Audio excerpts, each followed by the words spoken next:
बाबा साहब डॉक्टर भीमराव अंबेडकर जी की जयंती है। इस मौका पर हम देशवासियों को, प्रदेशवासियों को शत शत बधाई देते हैं, शुभकामनाएं देते हैं। बाबा साहब वो शख्सियत थे जिन्होंने एक नवीन भारत की कल्पना की थी, जिन्होंने देश में समरसता, सामाजिक सद्भाव, इसको लेकर बहुत बड़ा युद्ध किया आजीवन पर्यंत।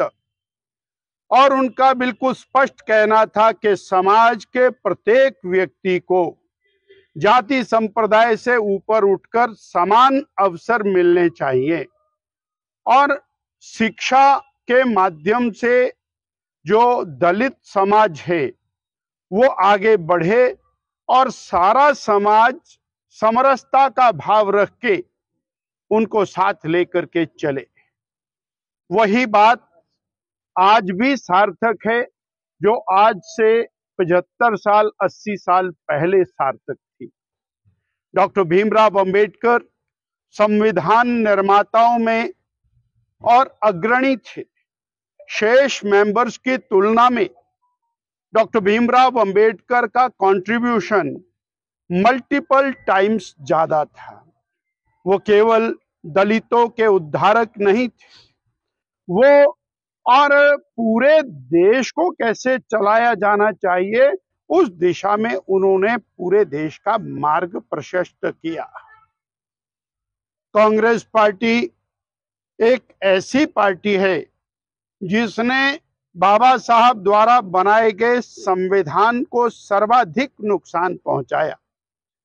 बाबा साहब भीमराव अंबेडकर ने जो संविधान का प्रियम्बल रखा, उस प्रियम्बल में भी इमरजेंसी के दौरान श्रीमती इंदिरा गांधी जी ने परिवर्तन किया और उनका ये स्पष्ट मानना था कि भारत में रहने वाला प्रत्येक व्यक्ति, उसको समान अधिकार होने चाहिए, तुष्टीकरण से कोसों दूर। और बाबा साहब भीमराव अंबेडकर थे।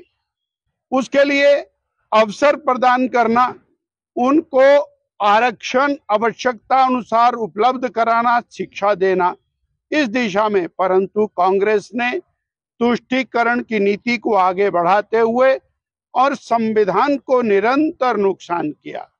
लगभग 108 बार संविधान में परिवर्तन कांग्रेस ने किए, मूल भावना को बदलते हुए परिवर्तन किए और अपने वोटों के लालच में अपनी गद्दी को बचाने के लिए परिवर्तन किए। इसके विपरीत भारतीय जनता पार्टी के श्रेष्ठ नेता अटल बिहारी वाजपेयी जी, लाल कृष्ण आडवाणी जी, उन्होंने भारत रत्न की उपाधि से और अलंकृत किया जाए इस हेतु अपने जो सहयोगियों की सरकार को बाध्य किया और भारत रत्न पहली बार 1990 में बाबा साहब को मिला। पार्लियामेंट के सेंट्रल हॉल में मूर्ति लगाने की बात है, वो भी भाजपा के द्वारा की गई और माननीय नरेंद्र भाई मोदी जी ने भीमराव अंबेडकर जी के पंच तीर्थों का निर्माण करा के न केवल भारत में अपितु विश्व के अंदर बाबा साहब का सम्मान उसको बढ़ाया। आज ये कहा जा सकता है कि उस समय भारत में सर्वश्रेष्ठ क्वालिफिकेशन के व्यक्ति कोई थे तो बाबा साहब थे। इकोनॉमिस्ट यदि कोई बेस्ट थे तो वो बाबा साहब थे।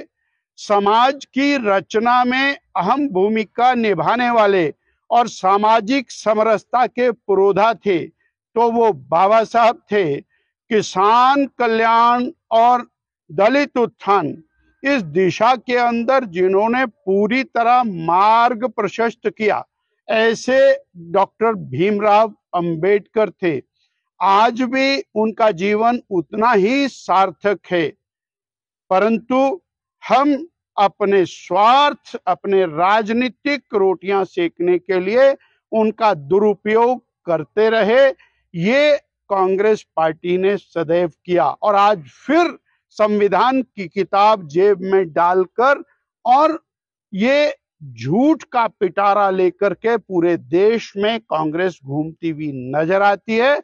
वास्तव में उन्होंने समाज के वंचित वर्ग को, समाज के अभावग्रस्त वर्ग को, समाज के दलित वर्ग को केवल वोट बैंक के लिए इस्तेमाल किया।